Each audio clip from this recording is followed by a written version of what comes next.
Cultural complacency. There are as many paths to sobriety as there are people seeking it. I won't pretend to know if one way is better than another. I will say, however, the path that works for you is your best way.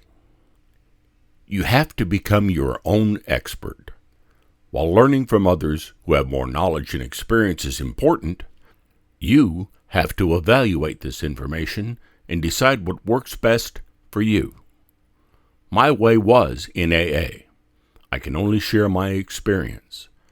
This was not an effortless or uncomplicated path. I struggled with how this spiritual program could be adapted to my secular life. There was no roadmap for this. Other AA members were of little help. According to them, a higher power was God, period. It was only a matter of how one understands Him.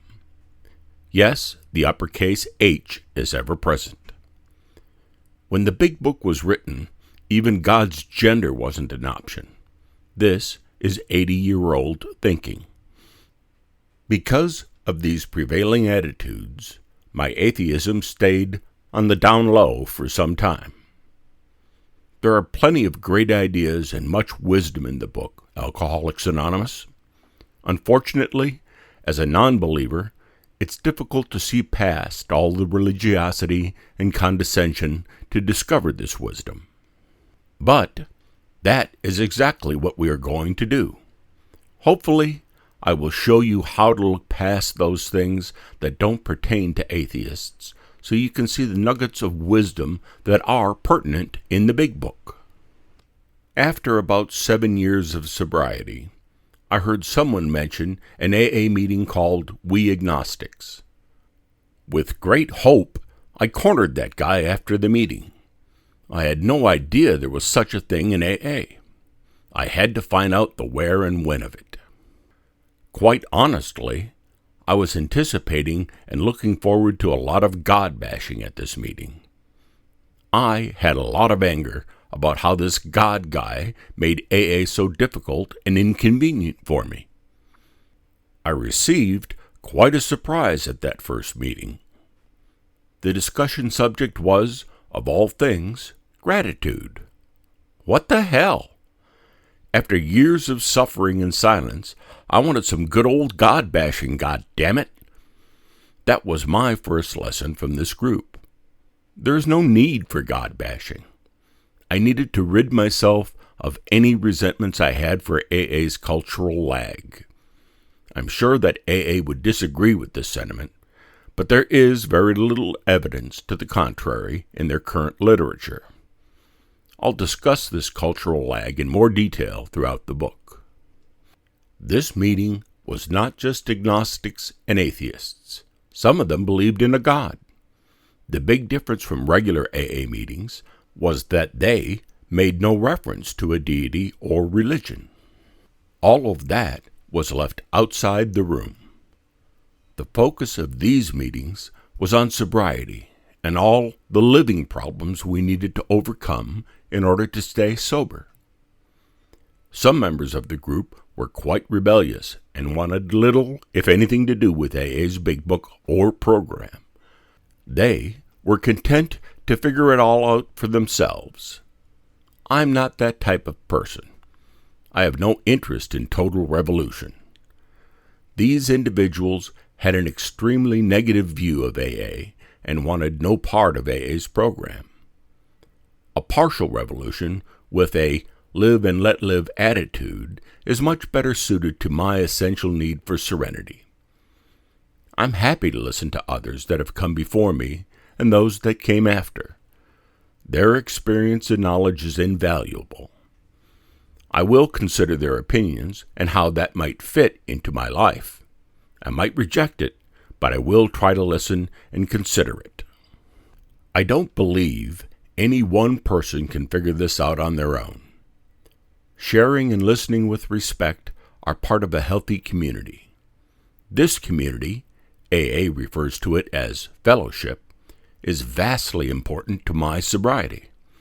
I don't think I need to reinvent the wheel. I just need to improve on it and keep it relevant to me as an individual. I learned that sobriety was as uncomplicated as not picking up a drink. But then, if you don't pick up that drink, you create a new problem. Now you have a living problem. How will I live without drinking? AA's answer is to live a spiritual life. I wanted that spirituality without having to accept belief in a deity to achieve it.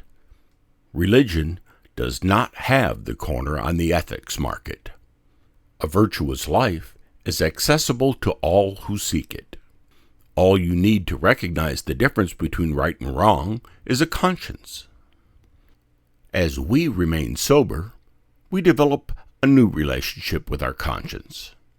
With very few exceptions, everyone's conscience works quite well.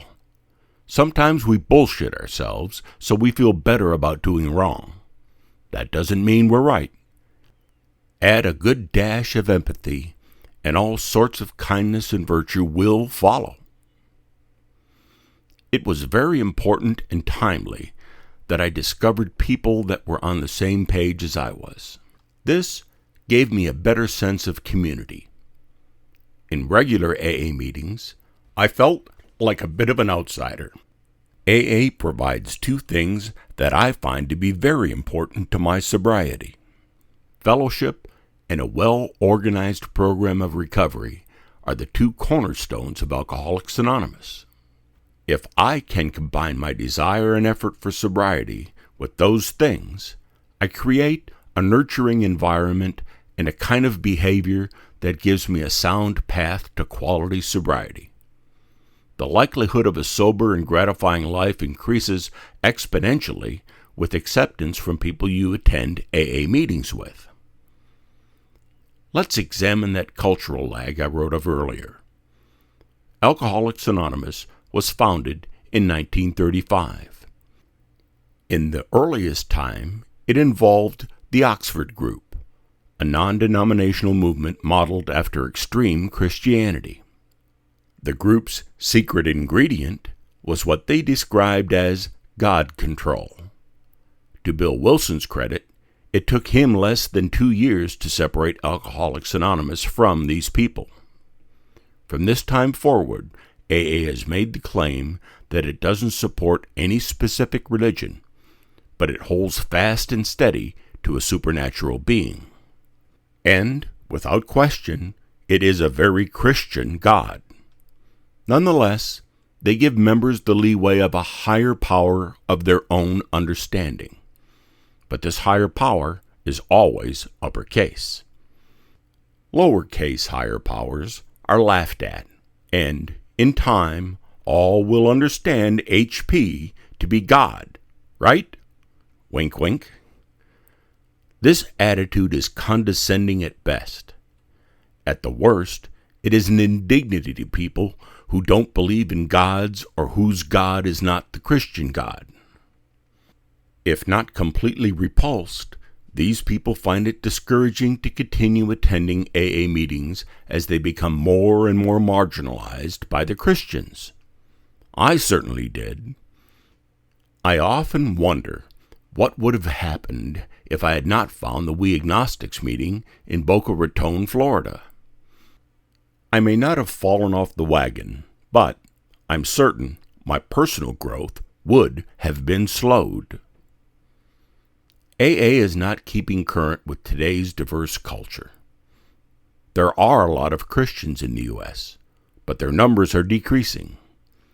The number of people with no religion or belief in supernatural beings are increasing. AA is struggling against this tide of non-believers. They see secular members as a threat to AA and its Christian dogma. In many ways, they act like the Oxford Group of times past. They condemn rigid, closed-minded thinking for newcomers, but practice it themselves. Making changes so that all alcoholics will feel welcome is a good thing. I know change is difficult, but it's critical for personal growth. AA has beat that into my head. The organization of AA does not behave like they suggest, the members should. The book, Alcoholics Anonymous, was first published in 1939. Subsequent editions were published in 1955, 1976, and 2001. Very little has changed. Most of the changes in the latest edition are in the personal stories. The first 164 pages, which describes the recovery program, changed a teensy bit early on. Recently, there have been no changes to this portion. All of my comments regarding page numbers or quotes from Alcoholics Anonymous are referencing the 4th edition, 2001. In the foreword to the 4th edition, AA states that from 1976 to 2001, worldwide membership has just about doubled to an estimated 2 million or more, with almost 100,800 groups meeting in approximately 150 countries around the world. As of 2012, the Big Book has been translated into 64 languages, and there are over 108,000 groups in about 170 countries with an estimated membership well over 2 million. AA must be one of the most diverse groups in the world. I'm not convinced they recognize this diversity. It may be that AA believes this growth is because of, rather than in spite of, its Christian ways. Perhaps they think they are doing a wonderful thing by converting all the world to Christianity. If so, they have lost their way. Religious conversion is not the primary mission of Alcoholics Anonymous, and it shouldn't be their secondary mission either. I believe their insistence on retaining the strong Christian culture that is today's AA will eventually result in a very unwanted backlash. I hope AA will survive it and promote a more open culture. With all of AA's collective wisdom gained over the course of 80 years of sobriety and personal growth, most would think they would recognize this diversity. Maybe they just chose to ignore it. If something works for you, it's easy to think it will work for everybody. If I got sober this way, it must be the right way for everyone, the thinking goes. Unfortunately, this attitude does not consider diversity and individualism. We say, easy does it, but easy is not what we're here for. By not recognizing and taking significant steps to include everyone, regardless of background, culture, or beliefs, AA is taking the easy way out. They are being lazy. AA needs to get out of its comfort zone. Wouldn't life be grand if we were all white and Christian? AA seems to be implying with each new edition of Alcoholics Anonymous. I do hope that is wrong, but I don't think I'm too far off the mark. I'm certain that others will feel compelled to attack my opinion.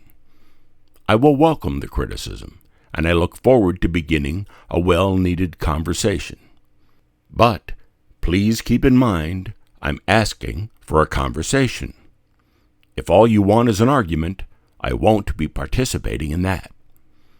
AA should be as diverse as the world it serves, so that all who seek sobriety may find it without prejudice. There are many barriers to the acceptance of diversity. Prejudice and stereotyping are major problems. The notion that one's beliefs are the only true beliefs creates an attitude that people with other beliefs are wrong and inferior. Believing others are somehow less than you allows for hatred and prejudice. People tell themselves stories about how these lesser people live or think. Sometimes they believe others are evil. Treating these people poorly seems to be okay if a person has convinced themselves that others are so inferior. Some, on the fringes of extremism, believe their God hates these other people. Cultural expectations get in our way too. When I moved to this rural area, with its monoculture, everyone just assumed I was Christian like them. Isn't everybody, the thinking goes? When they find out otherwise, all sorts of fear and defensiveness comes to the front. You're different? How different? Are you going to threaten my way of life? Do you think you're better than me? Two different beliefs? One must be right and the other wrong. Fight against new ideas. This kind of fear is born of ignorance. The answer for this type of ignorance is curiosity, knowledge, and understanding. Resistance to new things just deepens your ignorance. Eliminating the fear of other cultures is the first step towards acceptance and a genuinely honest and open fellowship in AA. Resistance to change is enormous. We've been doing it this way forever.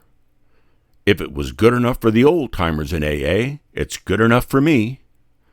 Who the hell does this guy think he is, coming in here and saying those things that aren't in the Big Book? The thing about diversity is that it's coming whether anyone likes it or not.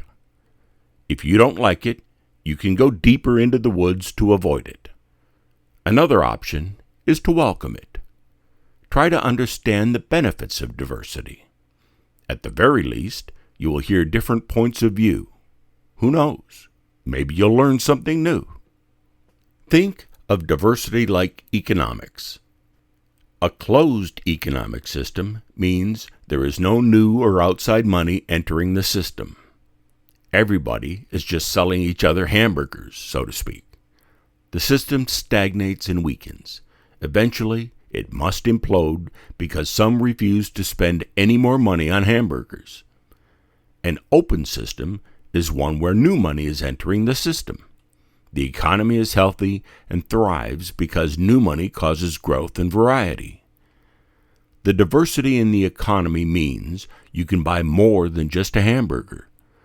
Diversity has the same effect on thoughts, ideas, and societies. Some old ideas are good and should remain. Others are past their prime and, if kept, will have a negative effect on innovation and growth. Even AA's program believes we should have personal growth for sobriety. There's nothing scary about foregoing ground beef for a porterhouse steak once in a while. I certainly understand the sentimentality of retaining the originality of AA's historical book. I'm a very sentimental person, and I get it. It is a direct link to AA's founders and their thoughts about how to stay sober. The original version is nothing short of historical and precious. It should remain this way. I even think Chapter 4, We Agnostics, should remain. If for nothing else, it can be a consistent reminder of the lack of acceptance for diverse thought and cultures that used to be. However, I believe AA should emphasize how wrong this chapter is in the next edition. AA's program teaches when we are wrong, promptly admit it. There's no shame in being wrong. The shame is when you refuse to admit it and refuse to change. Willful ignorance should never be acceptable. I have no desire to change the underlying program of AA. It has certainly worked for me, and I believe in it. However, I believe wording in the Big Book should change to be more inclusive. AA should also encourage its members to be more inclusive. AA is being populated by many alcoholics that are not white or Christian. Every ethnicity, culture, race, and religion is becoming a part of AA. Many Christians will see my attitude as an attack on them. When you are a member of a privileged group, suggesting equality can seem like an attack. It is not. Requesting equal respect and acceptance for other groups is what it is. It is nothing more. There is no hidden agenda. It's just respect and acceptance. All the Christians can remain Christian. I don't want to take anything away from AA. I want to add something. I want to add the acceptance, understanding, and respect for diverse people. That certainly doesn't sound very threatening to me. As in our personal sobriety, AA should move forward without forgetting the past. We don't dwell or live in the past, and AA shouldn't either. Alcoholics Anonymous should move forward by being more inclusive, welcoming, and understanding towards all. There is no reason for AA to be in the business of converting non-believers or non-Christians. Diversity offers enormous benefits also. I find the easiest way I can learn things is to listen to someone that has a different perspective. I recently heard a quote from Bill Nye. Quote, "Everyone you will ever meet knows something you don't." End quote. I love that idea. If you could just sit back and think about that for a while, you would have to come out the other end a better person. It inspires me to listen and be kind while interacting with others. That allows me to hear what they know. I must actively listen. By that I mean, I must try to put personal emotions aside and hear what is being said from the speaker's perspective. If I listen in the context of my perspective, I can only hear with biased ears. My biased ears will, more than likely, misunderstand. I came to AA because I can't do this on my own. I can't do all my own thinking. Listening to the same thing being regurgitated over and over helps to get things to sink in and be remembered. But you have to mix things up. You have to hear and be willing to entertain new ideas. You have to be humble and open-minded enough to know that things you believe might be wrong. If you're not willing to be open to new ideas, you will never grow. I cannot just adapt to AA's way of thinking and then stop. There's wisdom to be found outside the rooms of AA too.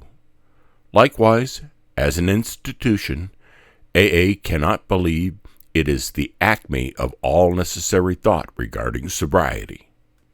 AA must continue to change and grow, just as it teaches us to. Welcoming and respecting the diversity among AA members is crucial for that to develop. Changing something as successful as AA should be mindful and deliberate. Slow, of course, but AA's pace is more like stagnation. I would suggest, in the next edition of Alcoholics Anonymous, they add some honest understanding of other beliefs and cultures. I'm almost certain that there are active alcoholics that are a part of every religion on earth. Also, the number of non-believers are growing more and more. All these people should not be ignored or considered lesser members. They cannot continue to believe the chapter, "We agnostics," will suffice. That chapter is nothing less than demeaning to non-believers. All these people are seeking sobriety, and they should feel included. Empathy and understanding of non-believers are virtues that need to be addressed by AA and its members. Helping everyone to find sobriety should be the bigger priority. Why should all but Christians struggle through the Big Book to figure out how this program can work for them? I know. As you understand Him. Using that as an answer to this problem is only making excuses for a lack of personal and organizational understanding of others. I'll say it again. AA in the United States is very white and very Christian. I've attended AA meetings that set out pictures of Jesus along with posters of the 12 steps and 12 traditions. I don't wish to criticize a group like that. That helps them stay sober. If that's what works for them, great. However, this kind of group must understand that visitors and newcomers may be very turned off by these things. The group may decide they don't care about visitors or newcomers. That is certainly their choice. Every group is autonomous and should remain so. What I'm asking is that AA World Services, Inc. and individual AA members begin to recognize and embrace all of the existing and future members' beliefs. Many AA groups and individuals will refuse, but AA as a whole needs to encourage this attitude of respect and acceptance. Anything less should be no part of a spiritual program. After 29 years of sobriety, I sold my business, retired, and moved away from Boca Raton. I started to explore meetings near my new home. At one meeting I was told, quote, "If you don't find Jesus, you will never stay sober," end quote. I felt sorry for the person who said that. I hope he finds a greater understanding and acceptance for those unlike him. Also, where are all the black people? I'm sure that alcoholism affects them equally. I see very few in the meetings that I have attended. I've been to meetings all over the United States. Is there a separate underground black AA that I'm unaware of? I hope so. I'm not asking for an apology or fixing fault, but Alcoholics Anonymous World Services, Inc. and the AA General Service Board need to grow along with its worldwide membership. The spirit of AA must live on through its pioneers, but AA must begin to recognize that it has grown far beyond anything the pioneers could have imagined. I'm proud of and grateful for the AA pioneers and all who came before me. Those people are why AA was there for me when I was in need. Alcoholics Anonymous should evolve into the 21st century with the virtues of grace, empathy, acceptance, and understanding. After all, a virtuous life is the essence of the AA program. This is how AA will continue to be there for all in need of sobriety. I had recently heard of a new AA clubhouse about 10 miles away. One day, I was in the area and decided to stop by. My only intention was to see where it was. After looking through the front window, I realized it was open. I went in and found myself in the middle of a Big Book meeting. I politely sat down and listened. After the meeting, I spoke to a man that I knew from my home group. He was one of those with very long sobriety, and I always enjoyed listening to him. I decided to return the next week because he would be there. I brought my old 3rd edition 1979 Big Book with me. While they were reading aloud, I realized my book was different. When I asked about this, they said they were reading from a newer edition. They have a new edition, I thought to myself. I must admit that I had been too isolated from regular AA for too long. I was a dozen years late learning about the existence of this new edition. I bought a new Big Book and was very excited and eager to read it and see what was different. This was the 4th edition, printed in 2001. Perhaps my hopes were too high. I was quickly disappointed. The differences were very minor. The only thing new was the foreword to the 4th edition and some new personal stories. Chapters 1 through 11 were completely unchanged. I understand the great reluctance to change. The original text is considered by many to be divinely inspired. Sometimes it's referred to as the AA Bible. I wonder if, in the Middle East or Africa, Muslims refer to it as the AA Quran. Many would like everyone to believe it is divinely inspired. That, of course, is impossible for the secular person. At the very least, it is historical. There have been some changes to the original 1939 text, so changes are not unprecedented. I agree that the essence of it should stay intact, but I believe it needs to be expanded and or changed to be more inclusive. I'm sure there is a sizable number of members that do not believe in worshiping a deity. Adding a new chapter, or even a paragraph accepting non-believers as they are, would be wonderful. Unfortunately, I don't think that will happen. Religious people seem to be afraid that if they accept and approve of non-believers, they are, in some way, negating their beliefs. I'm sure that is a poor explanation. It's difficult for me to explain it because I don't understand it. Tolerance, acceptance, understanding, comedy, and empathy are spiritual values. I just don't get it. Thank you for listening to the audio version of this chapter of A Secular Sobriety, narrated by Len R. I hope you enjoyed it. A printed copy of the complete book, A Secular Sobriety, by Dale K., can be purchased at createspace.com and on Amazon in the United States and Europe. You may also purchase the ebook for Kindle at Amazon.